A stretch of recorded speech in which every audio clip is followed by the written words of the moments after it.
Magandang araw sa ating mga nagagandahan at naggogopuhang mga listeners of Dear Selen. Quick shoutout lang muna tayo guys. Gusto ko lang batiin yung mga solid nating followers dyan, sina Mary Ann Fernandez, OFW from Singapore, Andrea from Mauban, Quezon City, Jerwin Rizaldo from San Guillermo, Isabela, Sunshine Sotalbo, listening from Riyadh, Maria Marjorie from Santa Cruz, Laguna, Mary Tauring, listening from Minnesota, USA, Imelda Forteza, avid listener from Calamba City, Laguna, Eileen Diamante, listening from Hong Kong, and Melody Wego from Antipolo City, at Kitty G. Seho, listening from Hong Kong. Maraming salamat po sa pagsuporta sa Dear Selen at tara! Tuloy-tuloy lang tayo sa ating pakikinig sa ating kwento ngayong araw. Si Mirasol Mira Cordovez ay isang trained maid mula sa elite group na kilala bilang pangunahing agency for hire ng mga yaya para sa mga bata at personal na yaya ng mga bilyonaryo. Ilang taon siyang nag-undergo sa pagsasanay upang mahasa ang mga skills sa pagiging yaya. Isa siya sa top scorer ng kanilang batch pagdating sa field ng trabaho. Ngunit iniiwasan siya dahil sa mahinhin nitong ugali ngunit malatigre sa field. Inipon ang lahat ng mga yaya sa elite group dahil mayroong bibisitahing isang high-profile na kliyente kaya't inabisuhan ang lahat. Tanging si Mira lamang ang hindi tumalima sa utos upang magpunta sa meeting hall dahil hindi niya ibig ang ma-hire ng mga aroganteng kliyente. Ilang beses na siyang kinukuha ng mga mafia boss, bilyonaryo, trader at company. Ngunit nagpapasaway siya upang mawala ng gana ang mga ito upang piliin siya. Bali-balita sa mga bibig ng kapwa niya trainer na isang bilyonaryong mafia boss ang personal na bibisita sa elite group. Isang balita pa na ito raw ay isang matipunong lalaki at malaartista ang hitsura. Tss! Sambit niya na lamang nang marinig na kilig ang mga kasamahan niya habang nagkukwento. Dumiretso na lang siya sa living room upang magpalipas oras habang nagaganap ang pagpupulong sa meeting hall. Naupo siya sa may piano upang simulang tipain ang instrumento upang tumugtog. Sa bawat diin niya sa keyboard ng piano ay may melodya siyang nalilikha na nagsanhi ng patuloy niyang pagtugtog. Ipinikit niya na lamang ang kanyang mga mata habang tinutugtog ang isang ritmong patuloy na tumutugtog sa kanyang utak. Ngunit hindi niya alam kung saan ito galing at ano ang pamagat. Wow! You're so amazing! Sambit ng dalawang batang pumalakpak matapos niyang tumugtog ng piano. Superb! Can you teach me how to play? Sambit ng isang batang babae sa kanya. Sure, come here. Pag-anyaya niya rito. Not fair! Ako rin! Pagsingit ng batang lalaki. Natitiyak niyang kambal ang dalawang ito dahil pareho nitong height at pareho ang anyo ng mukha nito. Pinaupo niya ang dalawa sa katabi niya upang turuan ito ng beginner chords. Ito ang A major, A minor, C major, C minor, D major, D minor, E major, E minor, F major, F minor, G major, at G minor. Pagtuturo niya sa mga bata habang pinipindot ang corresponding na tunog. Yay! We know how to play piano! Pagpalakpak ng batang babae, hinaplos niya ang mga malulusog at maninipis nitong mga buhok. Patuloy lamang ang dalawang bata sa pagpindot ng mga keyboard habang inaayos niya ang mga buhok nito. Sino pala mga kasama niyo? Tanong niya sa mga bata. Daddy!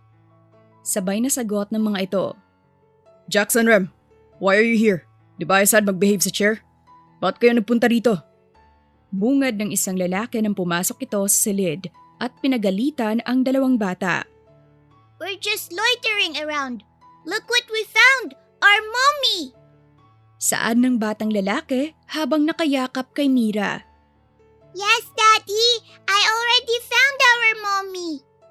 Second demotion naman ng batang babae. Halina kayo, let's go home. I already found your nanny. Saad ng lalaki. No, Daddy, I want her. Turo ng batang babae kay Mira.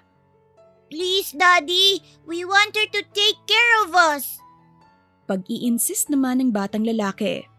Walang nagawa ang ama ng mga bata, kundi ang kunin si Mira bilang yaya. Tatanggi sana siya gaya ng mga ginagawa niya sa ibang gustong i-recruit siya. Kaso, nagustuhan niya na rin ang mga bata at magaan ang loob niya sa mga ito. Inayos ang mga papeles ni Mira para sa official recruitment at natutuwa naman siyang pagsilbihan ng bago niyang amo at ang mga bata. Kararating niya pa lamang ngunit nagsimula na siya sa kanyang trabaho. Ang ayusin ang kwarto ng kambal. Ipaghanda ito ng makakain at iba pang gawain sa loob ng bahay. Mabilis siyang kumilos kaya't mabilis niya ring natatapos ang mga gagawin. This is your room, next to the kids. Your monthly salary is $500,000. If you need something else, don't hesitate to come to my office at the end of this hall. Saad ng boss niya. By the way, I'm Clinton Marquez. Those two kids that you have seen, they're Jax Renton and Rem Ashley. Your job is only to them. And sometimes, if I need you for something, I call you up. Dagdag nito at sabay umalis na. Nilibot niya ang buong bahay maging ang mga sulok nito upang maging pamilyar siya sa lahat ng pasikot-sikot. Napansin niyang maraming nakatambay na mga lalaking nakaitim sa labas ng mansyon at may ilan namang nasa garden lamang, nakatambay ang iba naman ay nasa garahe. Napaliligiran ang buong bahay ng mga gangster. Alam niya kaagad na isang mafia boss ang kanyang amo dahil sa dami ng mga aliporas nito. Napansin niyang komportable na rin ang ibang mga tao sa mansyon dahil sanay na ang mga ito sa nakikitang mga gangster sa labas. Kinabukasan, maaga siyang gumising upang ipaghanda ng makakain ang mga bata para sa pagpasok nito sa paaralan. Sinamahan niya ang mga ito simula sa umpisa ng pasok nito hanggang sa matapos.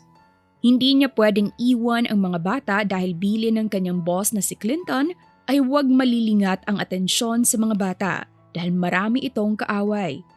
Nasa waiting area lamang siya ng paaralan habang nagmamasid lamang sa paligid. Lumapit sa kanya si Jax na umiiyak. What happened, baby? Pag-amon niya sa bata. My classmate stole my bag and put a gum on my hair. Nairita siya bigla nang makita nga ang nakadikit na bubble gum sa buhok nito kaya inalam niya kung sino ang gumawa nito.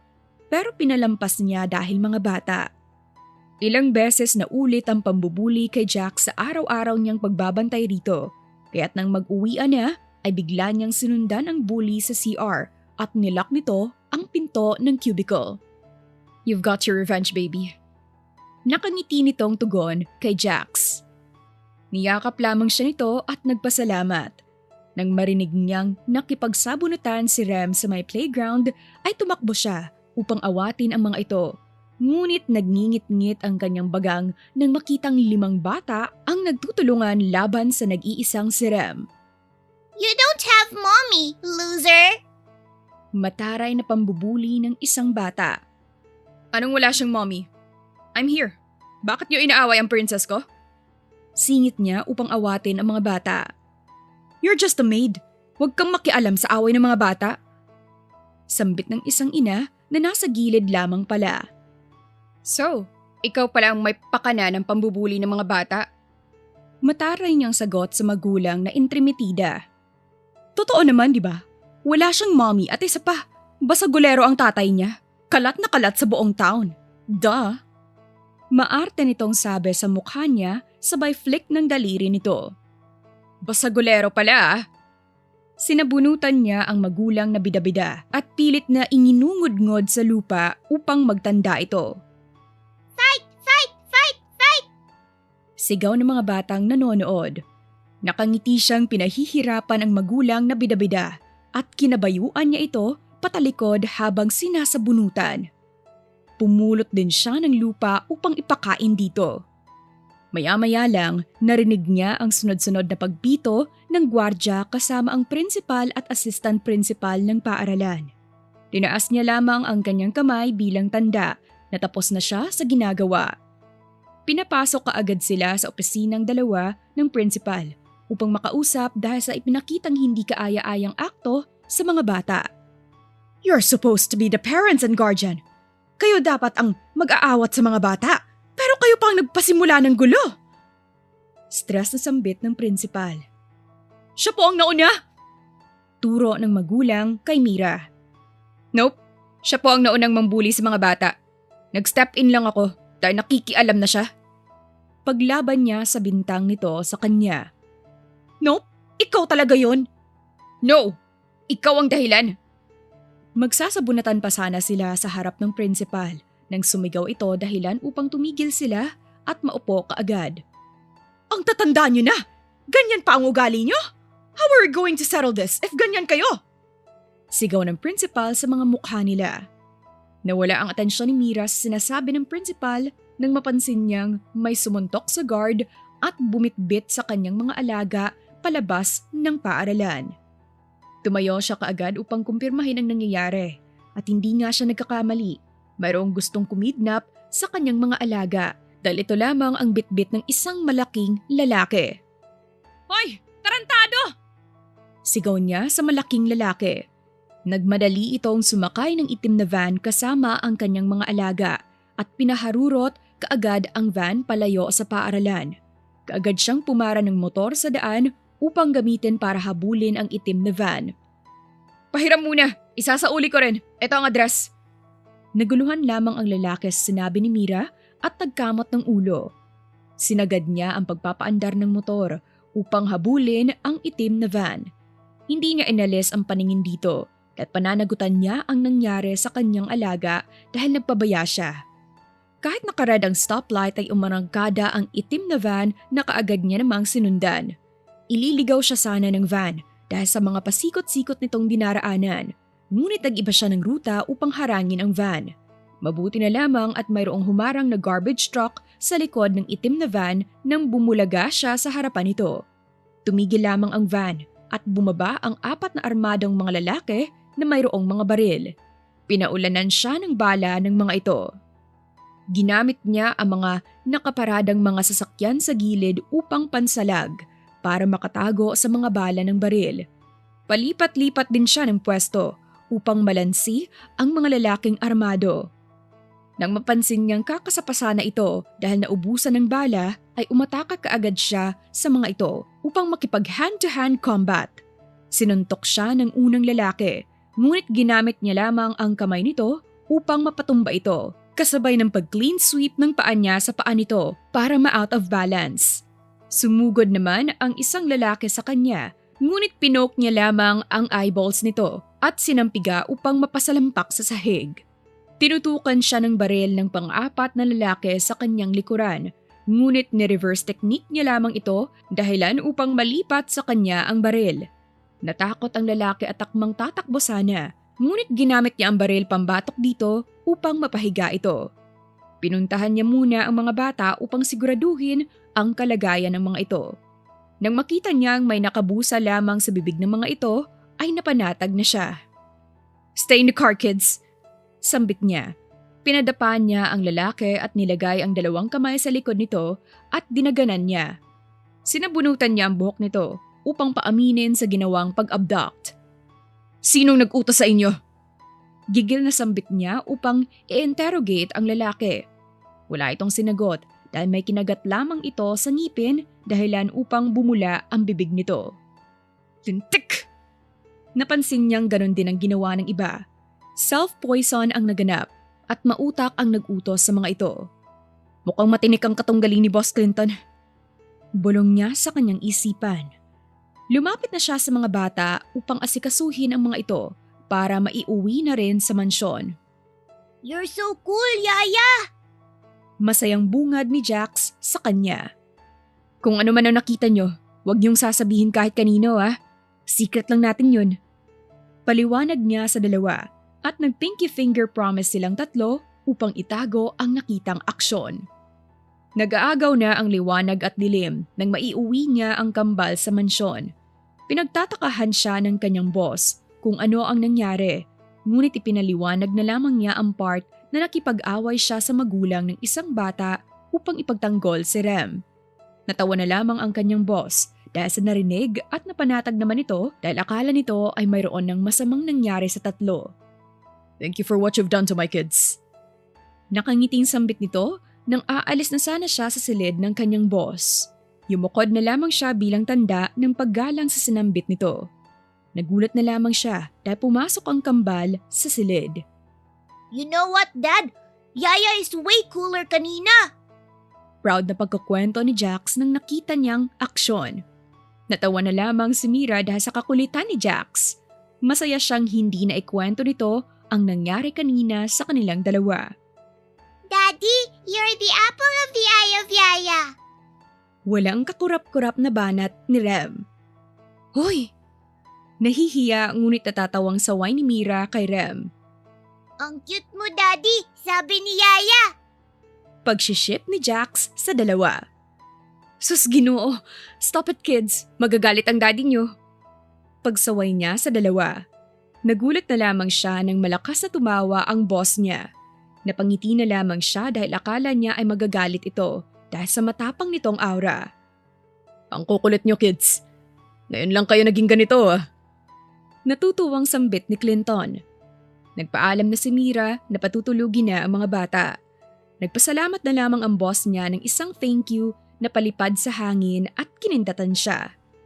May kung anong kuryenteng biglang nag-spark sa dibdib niya nang gawin ito ng kanyang boss. Ipinagsawalang bahala niya na lamang at nakangiting lumabas ng silid. Makalipas ang isang linggo, pinasyal niya ang kambal sa isang parke upang makapaglaro-laro naman ito gaya ng nararanasan ng isang normal na bata. Nagpaalam lamang siya sa kanyang boss na babantayan niya ng mabuti ang mga bata gaya ng ipinangako niyang tungkulin sa trabaho. Tahimik lamang siyang nagmamasid habang inaayos ang mga pagkain nito sa waiting area. Nagulat na lamang siya nang lumapit ang babaeng nakaaway niya sa school ng kambal. Kasama nito ang isang lalaki at itinuro siya. "Ikaw ba ang may gawa sa mukha ng asawa ko?" Tanong nito kay Mira, na kampanteng nakaupo lamang habang tinitingnan ang dalawa. "Nope." Mapaklang tugon niya rito. "Aba, ayos ang ugali mo ah." Tumango-tango nitong singhal sa kanya habang hinahawak-hawakan ang balbas. "Diba? Sabi ko nga sa'yo, you can't reason with that bruha." Dagdag ng asawa nitong babae. "Iganti mo na ako, bilis!" Childish na pagkakasabi nito. "Oo na, itigil mo na yung bunganga mo, Trina." Pagpapatigil nito sa asawa. "Trina palang pangalan mo." Pang-iinsultong saad ni Mira. "Trinaydor, trinato ng mali, at trinapo sa lupa." Sinabayan pa nito ng mapang-amok na tawa ni Mira. Sasabunutan na sana ni Trina si Mira, ngunit inawat ito ng asawa nito. Ito ang lumapit kay Mira upang umamba ng suntok. Ngunit inunahan na ito ni Mira ng 2 jab at isang uppercut upang mawalan ito ng malay. "Anong ginawa mo?" Sigaw ni Trina kay Mira. Bibigyan pa sana ito ng isang sampal ni Mira, ngunit kusa na itong nawala ng malay. Iyan na lamang ang nasambit niya nang makitang magkapatong ang mag-asawang bulagta sa lupa. Lumingon kaagad siya nang marinig ang sigaw ni Rem.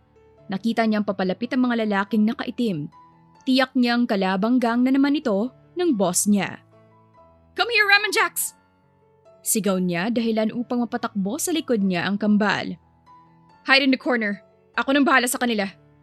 Kinuha niya ang baseball bat na nasa gilid upang armas niya dahil tinatayang nasa 15 ang mga armadong lalaki. Napansin niyang may suot na knuckle ang mga kamay nito at ang iba naman ay may dalang tubo. Nakahinga siya ng maluwag dahil walang may dalang baril sa mga ito. "Kunin niyo mga bata! Huwag niyo lamang sasaktan!" Utos ng armadong gangster na may panyong pula sa ulo. Inihanda niya lamang ang sarili upang maprotektahan ang kambal. Hinintay niyang sumugod isa-isa ang mga kalaban bago niya binigyan ng mabibigat na hampas sa paa, kamay at likod ang mga ito. Dahil maliit at katamtaman lamang ang kanyang body build, ay mas mabilis siyang kumilos kumpara sa mga ito. Nagagawa niya ring iwasan ang mga pamatay ng mga hambalos at suntok ng kalaban. Nagsisigaw naman si Rem dahil dinadampot na si Jax ng isa sa mga ito. Mayroong nakalusot na isa kaya tinakbo niya ito upang hampasin. Nanlaban din ito sa kanya at marunong umiwas, ngunit mas mahusay siya sa paggamit ng armas lalo pat alam niya ang basic karate. Nang mapatumba niya ito ay may naligaw na hambalos sa kanyang likod at nasundan pa ng nagliliparang suntok sa kanyang tagiliran. Napaluhod siya dahil dito upang indahin ang sakit, ngunit kaagad siyang sumugod upang patumbahin ang natitirang kalaban. Nang mapansin ng nag-utos na ito na lamang ang natitira, ay bigla itong nagtatakbo at iniwan ang mga kasamahan. "Let's go!" Pag-anyaya niya sa kambal upang umalis na kaagad sa lugar dahil baka marami pang dumating na backup. Paglabas nila ay biglang tumigil ang isang itim na Ford sa harapan nila. Pagbukas ng bintana ay binati sila ng boss na si Clinton. "What happened to your faces? Parang nakakita kayo ng multo ah." Bungad nito sa tatlo. Napagod lang po ang mga bata sa paglalaro, sir." Tugon niyang umiiwas sa tingin upang hindi mahalatang nagsisinungaling. "Get inside. We'll go to the mall." Pag-anyaya nito upang pumasok na ang tatlo sa van. Masaya namang pumasok ang dalawang bata. Pumunta sila sa isang department store upang bilhan ng mga bagong damit ang kambal. Yumuko lamang ang mga staff sa mall upang magbigay galang sa VIP customer nila. Namangha si Mira dahil suki na pala ng establishmento ang mag-aama. Naging tagasunod lamang siya at tagabantay dahil mayroong nag-a-assist na stylist para sa dalawang kambal, habang ang kanyang boss ay abala lamang sa pag-inom ng inoffer na champagne. "You can now relax now. Pili ka rin ng gusto mo." Sambit ni Clinton kay Mira. Nahihiya siya kung anong klase ng produkto ang pipiliin niya dahil first time niya ang pumasok sa ganitong lugar. Hindi siya sumagot sa sinabi ng kanyang boss at yumukod lamang dito upang magpasalamat. Tuwang-tuwa na lumabas ang kambal dahil sa marami itong napiling mga merch. Daddy, aren't you going to buy something for Yaya? Biglang bungad ni Rem.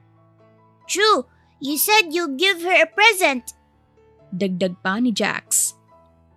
Pumalakpak lamang si Clinton ng 3 beses at may pumasok na 3 attendant para ilapag ang mga jewelries sa glass table. "You can pick whatever you like." Paanyaya nito kay Mira. But Daddy, she doesn't like what you're offering. Sambit ni Rem. "What do you like, Yaya? Tell me." Concern na tanong nito. You, Daddy. Sambit ni Jax. "What?" Naguguluhang tanong nito. Nagtawanan lamang ang kambal pati na rin si Mira dahil sila lang ang nakaget sa joke ng mga ito. "Ano raw sabi, Yaya?" Pagka-clarify nito dahil hindi gets ang usapan. "Wala po, sir. Eto na lang po sa akin." Turo niya sa isang diamond earrings. "Yan lang?"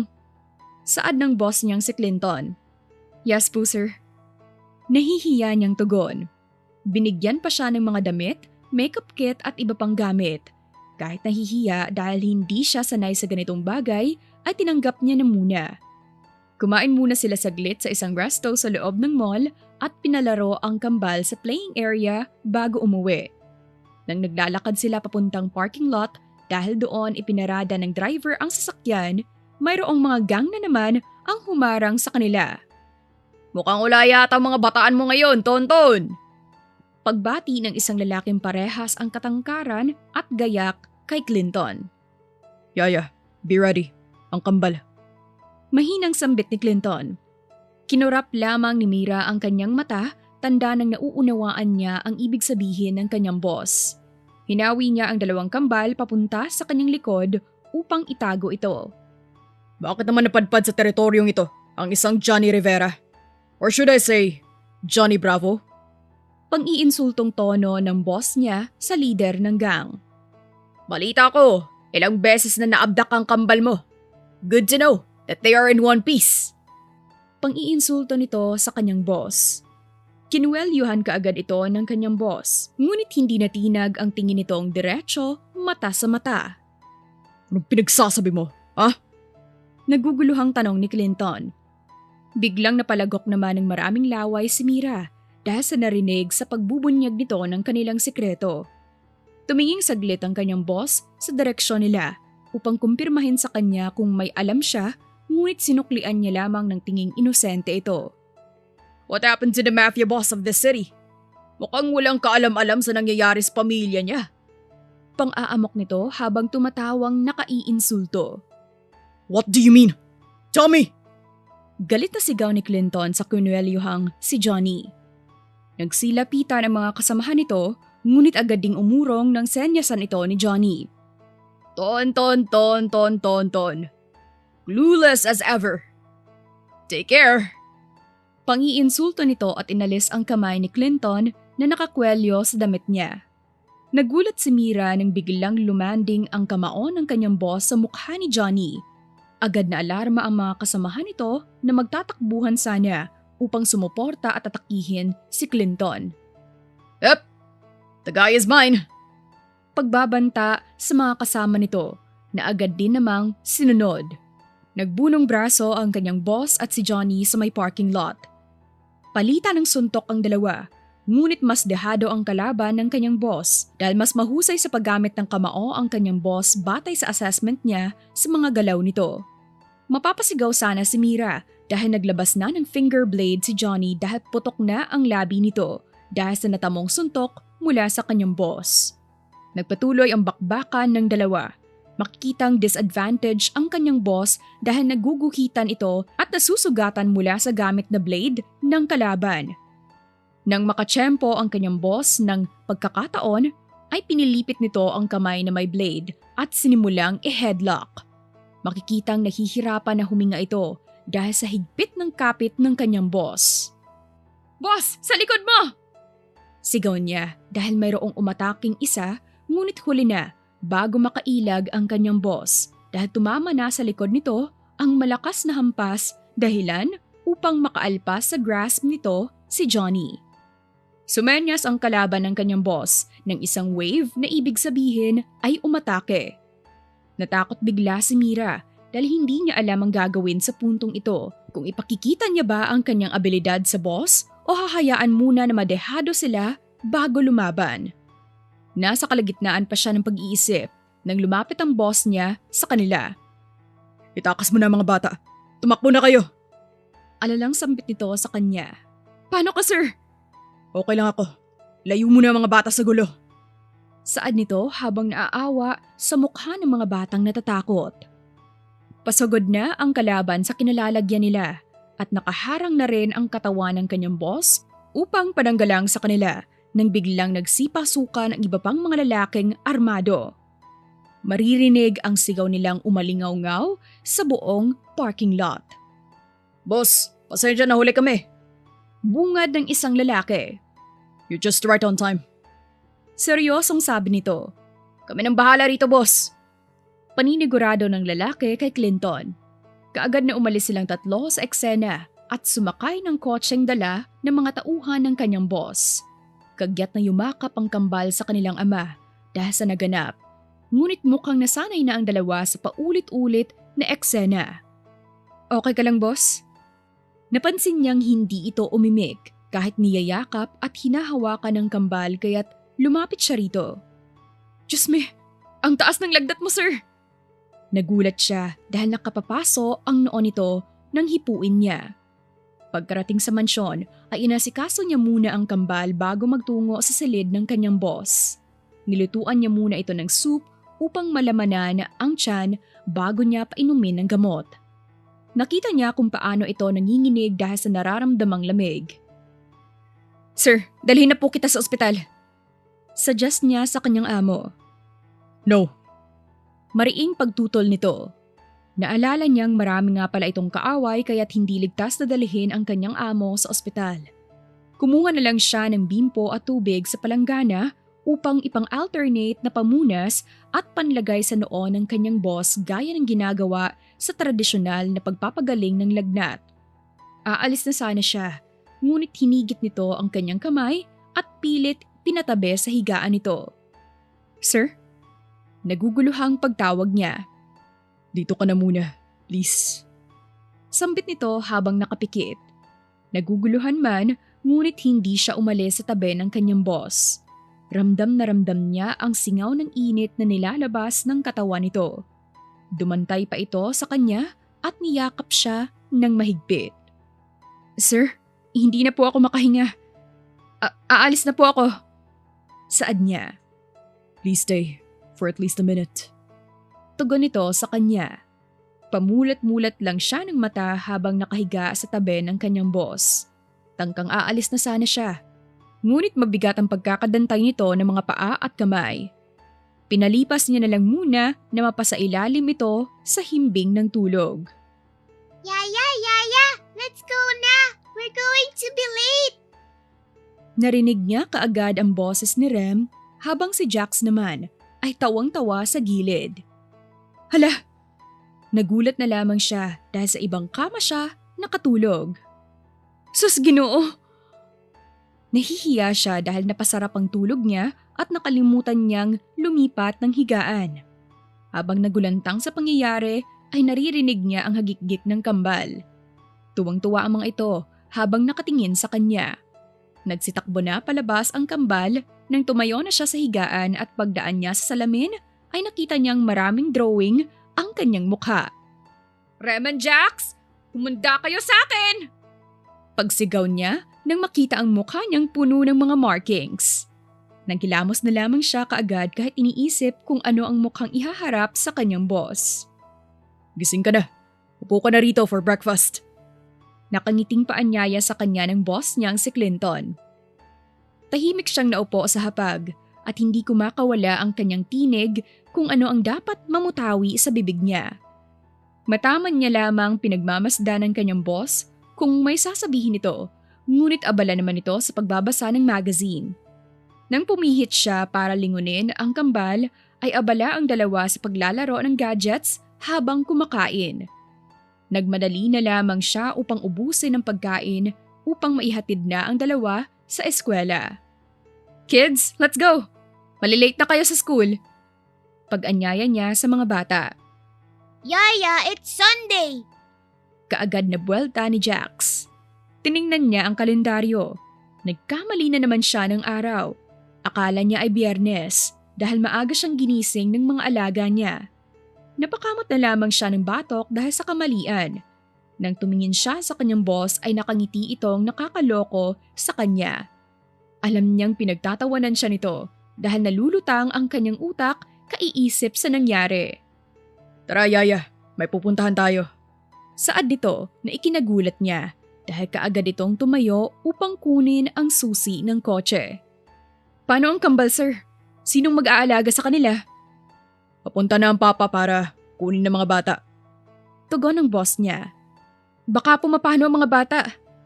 Nag-aalalang sabi niya dahil walang titingin at mag-aalaga sa mga ito. Natawa na lamang ang kanyang boss dahil sa sinabi niya. Maya-maya pa ay may mga dumating na itim na sasakyan sa mansyon. 10 sasakyan ang dumating at talagang nakamamangha dahil nakasuit at shades pa ang mga lumabas na tao. Yumuko ang lahat, maging ang kanyang boss nang lumabas ang isang matandang may tungkod. Nakasuot ito ng puting suit, may malaking singsing sa kanang kamay na nakahawak sa tungkod. Naka-chain necklace na gold at may tabako sa bibig. Mafia boss ang datingan ng kanyang ama dahil sa porma nito. That's my father, Aniceto Marquez. Bulong ng kanyang amo habang nakatingin sa matandang bumaba sa kotse. Hello, Dad. Nice seeing you again. Thanks for heeding my call. Saad ng kanyang amo at niyakap ang ama nito. Sa halip na yumakap ito pabalik, ay binatukan lamang ang kanyang amo. Akmang hahampasin pa sana ito ng tungkod, ngunit giniya na ito ng kanyang amo papasok sa bahay. Lolo! Sabay na sigaw ng kambal upang salubungin ang kanilang lolo. Aba, malalaki na ang mga apo ko. Pagbati nito at binuhat pareho sa mga bisig nito. Mabibigat na rin. Hindi gaya noong maliliit pa kayo. Binaba na kaagad ito ng matanda dahil nabigatan kaagad. What games are you playing, Tonton? I told you na iligpit mo na ang Johnny Bravo na yan. Kaso hindi ka nakinig. Pati ngayon ang mga apo ko ay nadadamay. Bungad na salita kaagad nito pagkaupo pa lamang sa sala. Nakakunot naman kaagad ang noo ng kanyang boss dahil alam na alam nito ang nangyayari sa pamilya niya. I've been watching that guy. Siya ang palaging nagtatangkang mag-abduct sa kambal mo dahil iyon ang kahinaan mo. And he will use that against you. Maotoridad nitong sambit kay Clinton. I know. That's why sa'yo muna ang kambal. I have to settle this. Mariing sambit ni Clinton sa ama. Okay. Total na-miss ko naman ang mga apo ko. Doon na muna sila sa compound ko. Better do your job, Tonton. I hate cleaning your mess. Sambit ng matanda habang namimilog ang mga mata sa pagtingin kay Clinton. Let's go, kids. We'll have your long vacation. Paanyaya nito at dire-diretsong umalis ng bahay. Thanks, Dad. Sigaw ni Clinton sa ama. Let's go, Yaya. I'll introduce you to Brotherhood. Kalahating oras lamang ang naging biyahe nila upang makapunta sa sinasabing lugar ng kanyang amo. Ang lugar na tinatawag nilang headquarters o bahay ng samahan. Napakalaki ng lugar at maraming building na nakatayo. Namangha si Mira dahil tahimik ang lugar. Mapapansin ding ang lahat ng mga tao roon ay bumabati at nagbibigay ng kung ano-anong token sa kanyang amo. Buong akala niya ay puro gangster ang naglipana sa lugar, ngunit halo-halong klase ng tao ang nakikita niya. Pumunta sila sa pinakadulo kung saan naghihintay ang kanyang mga gang. "Sir!" Mabait na tawag ng mga lalaki nang dumating ang kanyang amo. Anong update sa pinahahanap ko? Agad na tanong ng kanyang amo sa mga ito. Di pa namin natunto ng lungga ni Johnny Bravo, ngunit nakapagsabi sa amin ng isang intel na kaya dumadami ang tauhan nito dahil mayroon itong kinamkam na pabrika at paggawaan ng mga ipinagbabawal na substance. Mahabang paliwanag ng lalaking tumulong sa kanila sa parking lot. Nakilala niyang ang lalaki palang ito ay ang kanang kamay ng kanyang amo. Isa pa, sir, sa may pantalan, mayroon din silang negosyong tinatawag. Sila raw ay nagtutulak ng mga babae upang ipagbenta sa mga foreigner. At sila rin ang may pakana ng mga nawawalang bata. Maraming issue at report na ang na-file para sa kanila. Ngunit hindi nagagawa ng aksyon dahil protektado ng sindikato. Paliwanag ng isa pang lalaki sa kanyang amo. Ngayon niya nauunawaan ang mga kalakalan at sistema kung bakit may separation ang mga gang. Magkaibang-magkaiba ang layunin ng dalawang gang na nagkakaalitan, kaya't hindi talaga ito magkakasundo. Nalaman niyang ang ginagawa ng kanyang boss ay nagbibigay ng mga trabaho sa mga homeless people. Mayroon din itong charity at ang gang niya rin ang nangangalaga sa security and trades. Kahit na nakakatakot ang mga astahan at itsura, ngunit hindi ito ang batayan ng totoong kabutihan. Natuwa siya dahil mayroon pa palang natitirang taong bukas ang palad na tumutulong sa pamayanan. Simulan na natin ang operasyon para linisin ang kalat sa ating lugar. Puntahan natin kaagad ang pantalan na sinasabi nyo para alisin ang mga hukluban sa ating teritoryo. Gear up, boys! Seryosong sambit ni Clinton. Malakas naman na sigawan ang maririnig mula sa mga gangster sa loob. Sa wakas, mayroon din tayong bakbakang masasaksihan. Mukhang ito na ang pagkakataon to show off! Sigaw ng kanang kamay ni Clinton. Nagsuot na ng arma sa mga gang at sumakay na sa kani-kanilang mga sasakyan. Walang pagsidla ng kasiyahan ng lahat dahil sa gagawin. Sumakay na silang dalawa sa isang kotse at ang kanyang amo ang nagmaneho nito. For your safety. Binigyan siya ng kanyang boss ng handgun at isang kutsilyo. Nag-aalangan siya kung tatanggapin ito, ngunit nanaig sa kanya ang pagtanggi upang hindi maghinala ang kanyang boss. Okay, basta dito ka lang sa loob ng kotse once we raided the place. Concern na sambit nito sa kanya. Tumango na lamang siya bilang pagsang-ayon sa kagustuhan nito upang walang pagtatalong maganap. Pagkarating sa lugar ay sinuri muna nila ang buong pantalan. Maraming bantay ang naka-standby sa kani-kaniyang pwesto kaya't naging maingat ang bawat galaw nila. Be discreet. Go. Utos ng kanyang boss sa walkie-talkie.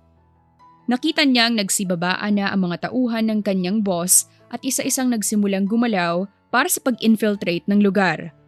Ang iba ay lumusob sa mga gusali, ang iba naman ay sa bar at ang kanyang boss ay pumasok sa isang barkong nakadaong sa pantalan. Isa-isa nilang pinatumba ng tahimik ang mga nakabantay sa labas ng walang ginagawang ingay. Habang nasa kalagitnaan ang misyon ay nakita niyang may mga paparating na sasakyan. Natitiyak niyang ito ang kaalitan ng kanyang amo at maraming tauhan ang dumating. Ngunit alam niyang hindi pa nito alam ang nagaganap ngayon dahil tahimik lamang nitong kinakausap ang kliyente. Narinig niya ang tatlong magkakasabay na putok na umalingaw-ngaw sa buong paligid. Natitiyak niyang narinig ito ng mga taong kararating pa lamang. Pagsilip niya ng marahan ay totoo nga ang kanyang hinala. Natuliro ang mga ito at kaagad na nagsigalaw upang hanapin kung saan nanggagaling ang mga putok. Lahat sila ay nagpanik at lahat ay kumilos upang i-check kung saan nagmula ang putok ng baril. Narinig ni Mira na galing ito sa barko, kaya't pasimpleng pumuslit siya upang pumasok sa loob ng barko para balaan ang kanyang boss. Hey, anong ginagawa mo rito? Nakasuot ka pa ng pangyaya na Hindi na natuloy ang sasabihin ng lalaki dahil agad niya itong pinatumba. Marami siyang nadaraan ng mga nakamaskara, ngunit dinaraanan niya lamang ito at pinatutumba. Saan na kaya pumunta ang mga yun? Bulong niya sa sarili. Maglalakad pa sana siya papasok, ngunit kinuyog na siya ng mga kumag hanggang sa nanlaban na lamang siya. May mga baril itong hawak, ngunit madali niyang naiiwasan ang mga ito. Kapag itututok ang baril, ay papatikan niya at ina-knock out ito upang mawala ng malay. May isang silid na nakapadlock ang pinto, ngunit mayroon siyang naririnig ng mga hikbi, kaya kahit nakasara ay ginawan niya ng paraan upang mabuksan ang lock. Ginamit niya ang katawan upang salpukin ang pinto dahil hindi ito nabubukas kahit naaalis niya ang lock. Nang nasira ang pinto ay tumambad sa kanya ang mga menor de edad na mga babaeng nagyayakapan sa gilid at mukhang takot na takot. Kinalagan niya ang mga nakatali sa kamay at paa ng mga ito at tinuro ang labasang walang makakakita upang makatakas na sa lugar. Akmang aalis na rin sana siya nang makumpirmang wala naman sa loob ang kanyang boss matapos masuyod ang buong barko.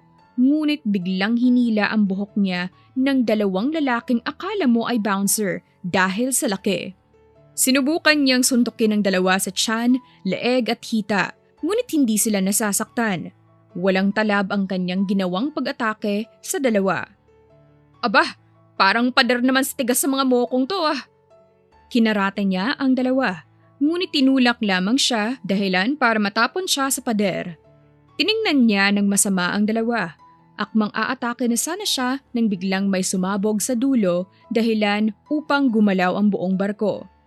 Ginamit niya ang oportunidad upang kunin ang bakal sa gilid na nakita niya at ito ang ipinukol sa ulo ng dalawang kalaban niya upang mawala ng mga ito ng malay. Paglabas ng barko ay nakasalubong niya ang kanyang amo na marumi ang suot at halatang kagagaling lamang sa laban. Saan ka galing, Yaya?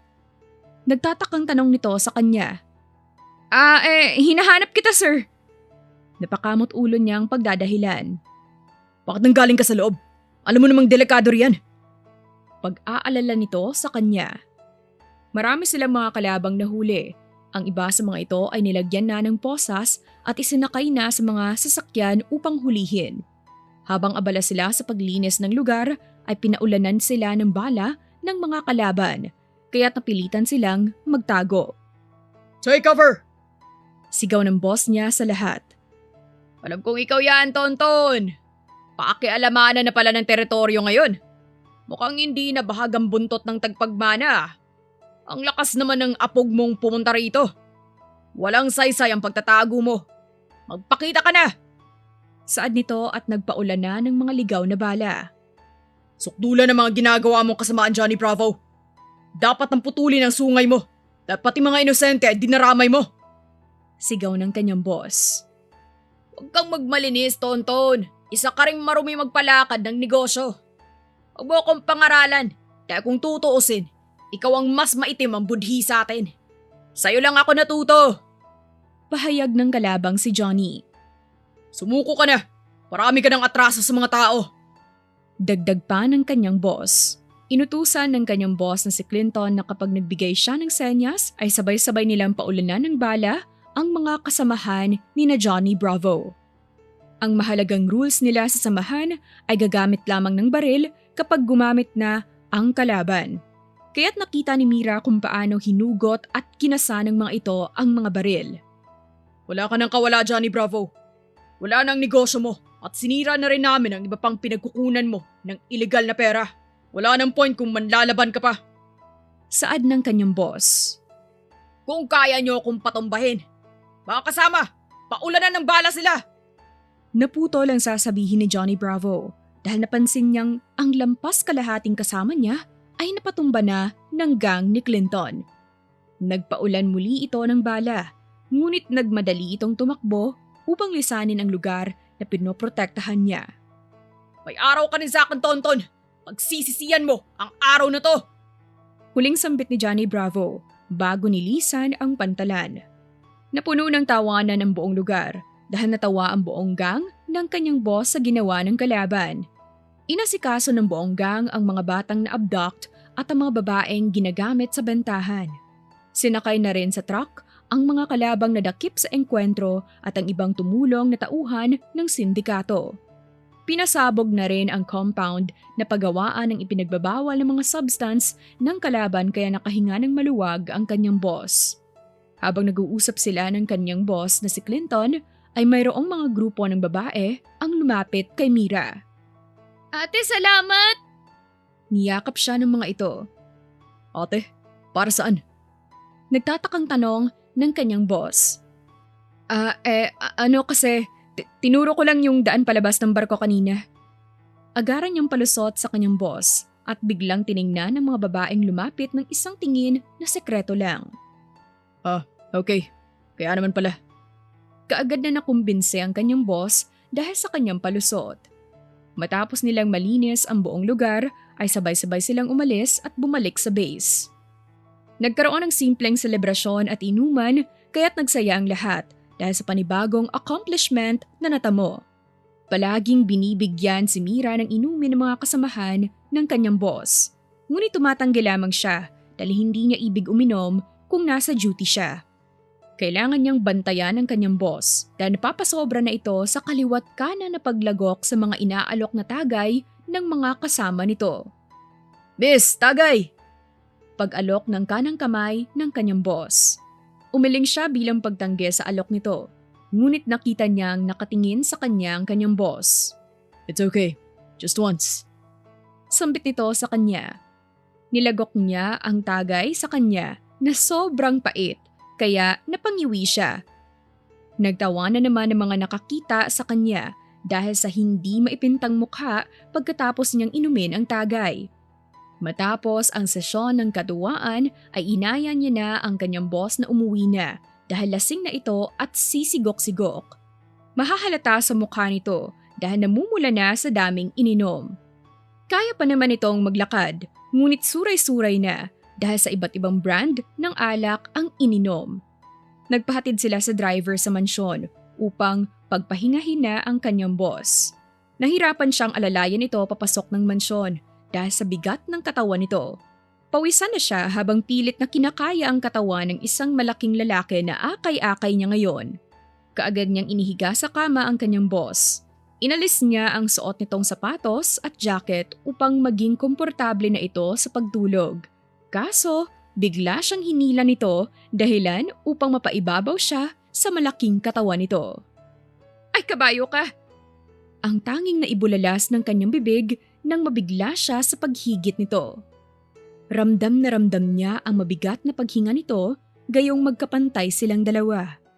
Marahang hinaplos ng kanyang boss ang kanyang pisngi. Kakawala sana siya dahil kakaiba na ang tagpo. Ngunit nakalak ang isang kamay nito sa kanyang likod. Nagpupumiglas siya, ngunit mas lalong hinihigpitan nito ang kapit kaya't hindi niya magawang umalis sa ibabaw nito. Nararamdaman kong marami kang tinatago. Pero okay lang. Dahil maganda ka sa paningin ko. Pautal-utal na sambit ng kanyang boss dahil sa nasisinok ito. Mainam na magpahinga ka na po, sir. Ang sambit niya. Aalis. Hindi niya na natapos ang sasabihin dahil siniil na ang labi niya ng labing nasa harapan niya ngayon. Papalagpasan na siya, ngunit tila kakaiba ang sensasyong na ibibigay ng kanyang boss. Makahulugan ang labi nitong dumampi sa kanya kaya't nang manumbalik siya sa katinuan ay binawi niya ang kanyang labi mula sa kailaliman ng mainit na tagpo. Nakita niya na lamang na tulog na pala ang kanyang boss dahil hindi na ito gumagalaw at nagsimula na rin ang paghilik. Umalis na siya sa ibabaw ng kanyang boss ngunit hawak-hawak niya pa rin ang kanyang labing siniil ng isang halik. Kinaumagahan, nahuli siya ng gising dahil sa kaiisip ng nangyari kagabi. Kaagad siyang nagtungo sa kusina upang maghanda ng makakain dahil panigurado niyang tulog pa ang boss niya. Good morning, ya. Mukhang napasarap ang tulog mo ah. Bungad nito sa kanya. Biglang tumaas at napunta ang lahat ng dugo niya sa kanyang magkabilang pisngi dahilan upang mamula ito ng husto. Nakalantad sa kanya ang isang gwapong nilalang na walang saplot na damit at nakabalandra ang 8 malulusog na tinapay sa tiyan nito. Baka matunaw ako niyan niya. Bigla niyang iniwas ang kanyang tingin dahil kanina pa pala siya nakatitig sa gwapong Adonis na nasa kanyang harapan. Hindi niya alam ang gagawin sa pagkakataong ito dahil wala siyang maisip na pwedeng isingit na topic upang hindi maging awkward ang sitwasyon. Breakfast is ready. Kain ka na riyan. Magsha-shower lang ako. Nakangiting sambit ito bago umalis. Kaagad niyang nilantakan ng pagkain upang sa pagbalik ng kanyang boss ay wala na siya sa kusina at tapos nang kumain. Naghuhugas na siya ng mga plato nang bumalik ang kanyang boss. Suot nito ang isang casual na kasuotan. Nahalata niya kaagad ang maliit na box na dala nito. Unti-unti itong lumalapit sa kanya na parang ang bawat hakbang ay mayroong hipnotismong ibinibigay sa kanyang mga mata. Naputo lamang ang balak gawin ng kanyang boss nang parehas silang tumilapon palayo dahil biglang sumabog ang buong mansyon. Nahirapan siyang gumalaw dahil nabigla siya sa mga pangyayari. Masakit ang katawan niya at may mga bubog na tumama sa kanyang katawan at ang iba ay sa mukha. Nag-a-adjust pa lang ang kanyang katawan nang makita niyang pumasok ang mga nakamaskarang lalaki upang buhatin ang walang malay niyang boss. Pilit na ginagalaw niya ang kanyang katawan dahil binubuhat na paalis si Clinton. Kahit may mga matutulis na bagay na nakatarak sa kanyang braso at paa ay hindi niya inalintana mahabol lamang ang mga nakamaskara upang iligtas ang kanyang boss. Lumakas ang kabog ng puso niya dahil hindi inaasahan ang nangyari. Huminga siya ng malalim at humugot ng lakas ng loob upang sundan ang mga lalaking bumuhat sa kanyang boss. Ginamit niya ang motor upang habulin ang itim na van na pinagsakyan sa kanyang boss. Ngunit maraming mga kotse at motor na humaharang sa kanya upang gitgitin siya sa daan. Ilang beses siyang tumilapon dahil sa pagbunggo ng mga kotse ngunit tumayo pa rin siya dahil sa ningas ng kanyang damdaming iligtas ang kanyang boss. Nang sasakay na sana siya sa motor at binunggo siya ng isang truck dahilan upang tumilapon siya at pinipilit niya sanang huwag mawala ng malay ngunit kusang tumiklop ang kanyang mga mata. Paggising niya ay aligaga siya kung ano ang gagawin dahil isang kapabayaan sa trabaho ang nangyari ngayon. Kahit ramdam niyang nanghihina siya ay humanap siya ng paraan upang matunton ang kinalalagyan ng kanyang boss. Nagtanong pa siya sa mga kasamahan nito upang alamin ang lokasyon ng pinagdalhan sa boss niya. Ngunit walang ideya ang mga kasamahan nito sa gang. Nag-alala rin ang mga ito at tumulong sa paghahanap kay Clinton. Umupo muna siya saglit upang tingnan ang kanyang cellphone at laking pasasalamat niya nang buksan ng mga kawatan ng cellphone ng kanyang amo dahilan upang ma-activate sandali ang tracker. Ito ang naging hudyat ni Mira upang tuntunin ang warehouse at tahimik na in-infiltrate ang lugar. Hinak niya ang system upang makapasok siya ng discreet sa loob ng warehouse. Tahimik niyang trinabaho ang mga lalaking nagbabantay ng mga nakamaskara gamit ang nape chop para patulugin ang mga ito.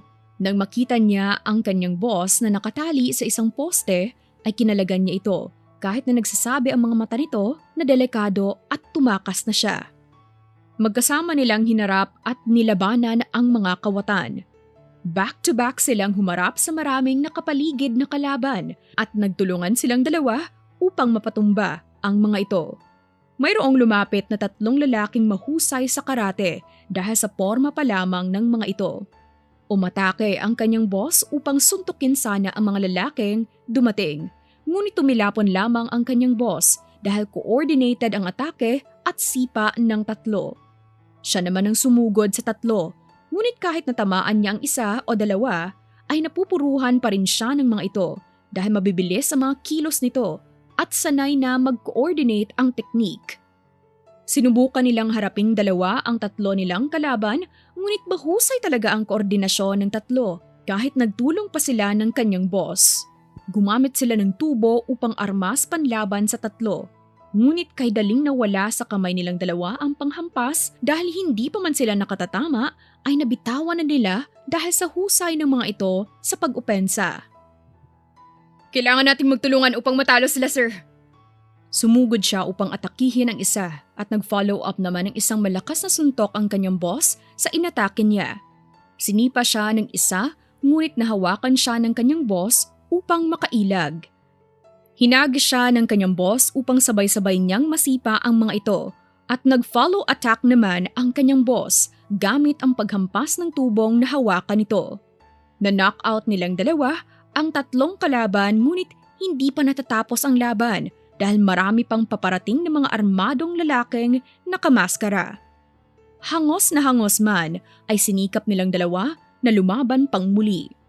Nasa 100 mahigit ang dumating na kalaban at wala silang pamimilian kundi ang gumamit ng dahas. Pinulot nila ang baril sa lapag upang gamitin pandepensa sa mga dumating na kalaban. Malakas na alingaw-ngaw ng baril ang tanging tunog na maririnig sa pagitan ng pagpapalitan ng bala nila. Salubungin mo to! Biglang tumakbo ang kanyang boss mula sa pinagtataguan nito dahil hinagisan siya ng granada. Mabuti na lamang at nakaiwas ito at nakatalon agad. Hahagisan pa sana sila ng granada, ngunit tinarget niya ang mga may hawak na pasabog upang hindi maging komplikado ang laban. Naging dahilan iyon upang sumabog ang mga kalabang may granada at nahulog sa 2 palapag. Biglang may dumaplis na bala sa kanyang tenga dahil sa isang sniper sa itaas. Agad siyang nabahala dahil hindi sila makalabas sa pinagtataguang mga barel dahil mayroong sniper na tumutugis sa kanila. Ginamit niya ang mga basag na bubog upang gawing salamin para malocate ang posisyon ng sniper. Nang mag-reflect ang sinag ng araw sa mata ng sniper mula sa ginamit niyang bubog, ay agad niyang pinaputukan ito. Woo! Damn! Narinig niyang sigaw ng kanyang boss dahil sa pagkamangha. Magkasama silang nakikipagsabayan sa pagpindot sa gatilyo upang magpaulan ng bala. Halinhinan silang 2 sa pagpapaulan ng mga putok sa kalaban habang nagpapalit ng posisyon upang unti-unting mabawasan ang bilang ng mga nakamaskarang lalaki. Napansin niyang mahusay rin gumamit ng baril ang kanyang boss at hindi lamang ito mahusay sa pakikipaglaban. Kakaiba rin ang nagiging tingin sa kanya ng boss dahil mahusay ang kanyang pamamaril at walang nasasayang na bala dahil sa husay sa marksmanship. Nang masigurong wala ng kalaban, ay bigla siyang niyakap ng kanyang boss. Isang yakap na napakahigpit. Isang yakap na napakarami ang kahulugan, ngunit banayad at puno ng pag-iingat. Saan mo natutuhan ng makipaglaban? Takang pagtatanong ng kanyang boss. Isa yan sa trainings na kailangan namin sa elite group. Tugon niya rito.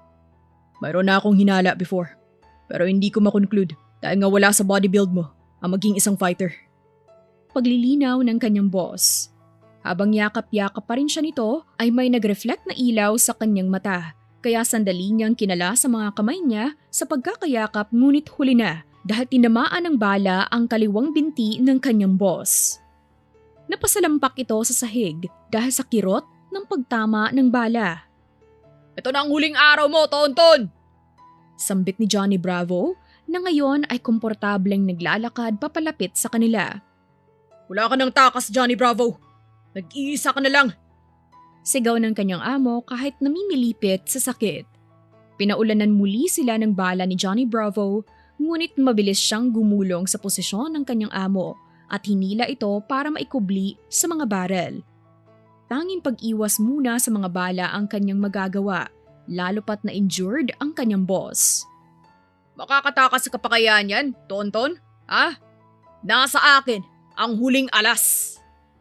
Mapanuksong sambit nito. Pinunit niya ang ibabang bahagi ng pantalon ng kanyang boss upang makita ang balang tumama sa paa nito. Nang sinuri niya ito ay biglang tinamaan pa sa kaliwang binti ang kanyang amo ng bala mula kay Johnny Bravo. Nagulat siya dahil nasa likuran niya lamang pala ito. Nag-igting ang kanyang panga nang sapakin siya nito upang mapasalampak din sa sahig nang ihinarang niya ang katawan sa daanan ni Johnny kaya't tiningnan niya ito ng matalim. Kumulo at tumaas ang kanyang mga dugo. Gusto sana niyang gumante kay Johnny Bravo, ngunit mahusay rin itong makipaglaban at isang suntok at tadyak ang kanyang natamo upang ihagis siya nito papalayo. Tumayo siyang muli upang labanan si Johnny, ngunit napupuruhan siya kaagad nito ng mga suntok at sipa. Sinampiga siya ng malakas ni Johnny sa may tenga, dahilan upang mapasalampak siya sa sahig at habol ang hininga. Biglang nandilim saglit ang kanyang paningin at pagkahilo ang kanyang nadarama. Nang maka-adjust muli siya sa sitwasyon, ay nakita niyang lumapit ito sa kanyang boss. Akmang itinutok ni Johnny ang hawak na baril sa kanyang amo, ngunit maliksi niyang natabig ang baril at sinimulan niyang pagsusuntukin, sipain at gamitan ng teknik si Johnny Bravo upang wala itong oras magkaroon ng reaksyon. Tumigil lamang siya nang mapansin niyang wala na itong malay habang namamaga ang mukha. Grabe ka naman, Yaya. Natatawang sambit ng kanyang boss nang ma-witness ang pangyayari. Kinuha niya ang kaliwang kamay ng kanyang boss upang ipaakbay sa kanya dahil pilay ang kaliwang paa nito. Magkasama silang lumabas sa warehouse kung saan dinala ang kanyang boss. Paglabas nila ay biglang sumabog ang buong warehouse. Mabuti na lamang at medyo nakalayo na sila. Tumawag na lamang sila ng emergency response team at pinaasikaso na lamang ng kanyang boss ang mga natalong kalaban upang i-check, dakpin at ipakulong kung mayroon mang ligtas sa pagsabog. Habang naglalakad sila palabas, ay hindi maiwasan ng mata niyang sulyapan ang boss niya na kanina pa nakatitig sa kanya ng isang tingin na malagkit at puno ng kahulugan. Naiilang siya. Hindi niya alam kung ano ang gagawin sa mga titig ng kanyang boss. Ngunit ipinihit niya na lang ang kanyang tingin sa may kaliwa upang makaiwas sa mga tingin ng kanyang boss. Hinawakan ng kanyang boss ang baba niya at unti-unting pinihit pabalik sa kanan upang magtama muli ang kanilang mapupungay na mata. Ilang metro ang layo ng mukha nila sa isa't isa. Unti-unting lumapit ang sugatang labi ng kanyang boss sa kanyang labi. Sinelyuhan ng isang banayad at maingat na halik. Natapos lamang ang pagdidikit ng kanilang labi nang dumating na ang gang member ng kanyang boss. Thank you. Bulong ng kanyang boss sa kanyang tenga at hinalikan siya sa noo bago sila umalis sa lugar. Matapos ang insidente ay bumalik na sa normal ang kani-kanilang buhay. Ilang araw na siyang hindi kinakausap ng kanyang boss simula nang gumaling ito. Nabahala siya dahil baka hindi nito nagustuhan ang itinago niyang lihim. Nalaman kasi nito na siyang dahilan kung bakit nakidnap ang mga bata noong mga nagdaang araw. Sa halip na isipin ng labis, nag-focus na lamang siya sa pag-aalaga sa kambal. Lalo siyang napamahal sa dalawa matapos ang ilang araw nilang pagkakahiwalay. Mommy na rin ang tawag ng kambal sa kanya dahil sobrang close na nila sa isa't isa.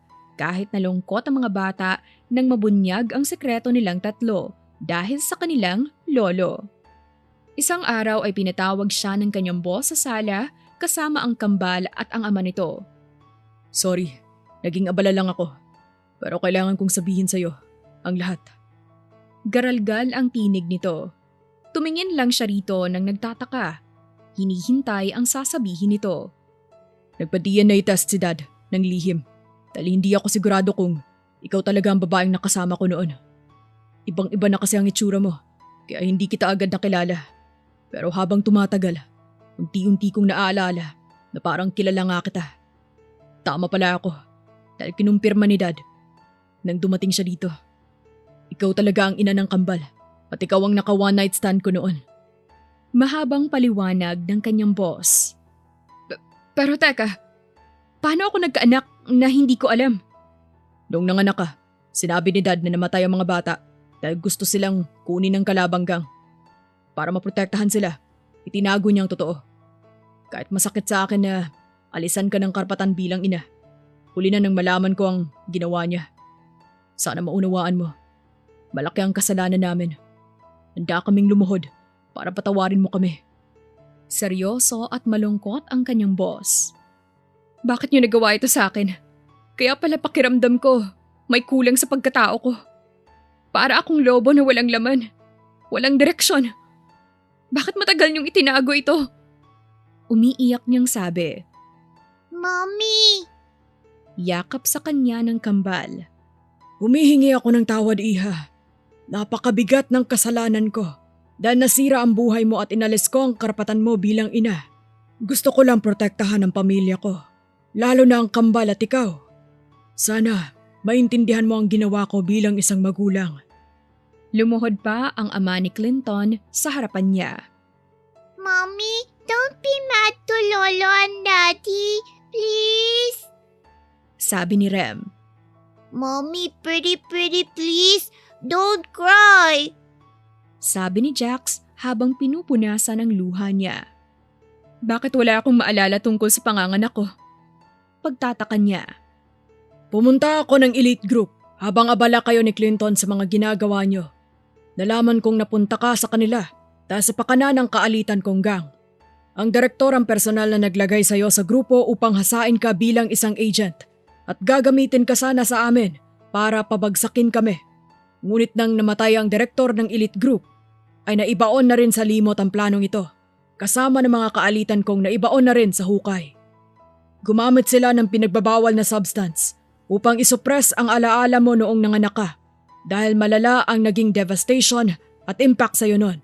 Sinamantala ng direktor at ng kasapi nito ang iyong kahinaan upang gamitin ito laban sa amin, ngunit hindi sila nagtagumpay. Ang kaso lamang ay hindi na nanumbalik ang alaala mo ng araw na iyon.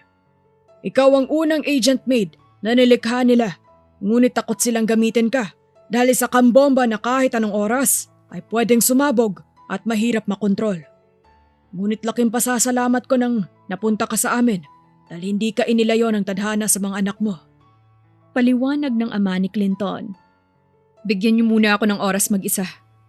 Sabi niya at tumalikod na. Ilang araw siyang nagkulong sa kwarto. Madalas siyang katukin ng kambal, ni Clinton at ng ama nito. Pero gusto niya munang mapag-isa at mag-isip. Mommy, I miss you. Naririnig niyang katok ni Rem. Mommy, let's play. Sabi ni Jax. Hinayaan niya lang ang dalawa hanggang sa isang araw ay umiiyak na kumatok si Rem dahil suka ng suka raw si Jax. Agad siyang lumabas at nakita niyang namumutla na ito. Sinisi niya ang sarili dahil iniwan niya ang kambal nang walang bantay. Hindi na niya dinala sa ospital pero pinapunta niya agad ang family doctor. Gumaling agad si Jax matapos ininom ang gamot. Simula noon, hindi na niya iniwan ang kambal. Unti-unti rin niyang natanggap ang mga nangyari dahil bumawi ng husto ang ama ni Clinton. Si Clinton naman ay araw-araw siyang nililigawan gamit ang bulaklak, tsokolate at mamahaling alahas. Madalas silang mag-date nang sila lang dalawa. Makalipas ang ilang buwan ay nag-propose si Clinton nang bisitahin nila ang compound ng gang nito. Doon sinabi nito na mahal pa rin siya. Sawa ka na ba sa tawag kong yaya? Subukan mo namang maging asawa ko. Basa niya sa nakasulat sa karatolang hawak ni Clinton. I do. Sagot niya. Masaya siyang niyakap ni Clinton. Kinasal sila sa isang isla kasama ang mafia groups, kambal at pamilya ni Clinton. Magsubuan na kayo ng cake! Sigaw ng kanang kamay ni Clinton. Subo mo na raw ito. Mapang-akit na sabi ni Clinton. Sira, akin na nga yung cake. Ako nang magsusubo sa'yo. Natatawa niyang pambasag. Sinubuan niya si Clinton ng malaking hiwa ng cake pero hinawakan nito ang batok niya at nagdikit ang kanilang mga labi. Nalasahan niya ang tamis ng cake na kasing tamis ng halik nito. Wait lang, parang hapit na hapit ka sa labi ko ah. Biro niya matapos ang halik. Siyempre, sino ba namang hindi excited kung ang yaya ko ay asawa ko na ngayon? Nakangiting sagot ni Clinton. Binuhat siya nito patungo sa kwarto nila sa isla. Hindi na nila hinintay ang iba dahil nasasabik na si Clinton. Namuhay sila ng mahal ang isa't isa at pinagtuunan ng pansin ang pagpapalaki ng maayos sa kambal. Naudlot man ang pagmamahalan sa umpisa dahil akala'y isang gabi lamang tatagal ang pag-ibig, ngunit may pagpapatuloy pa pala ang nasimula.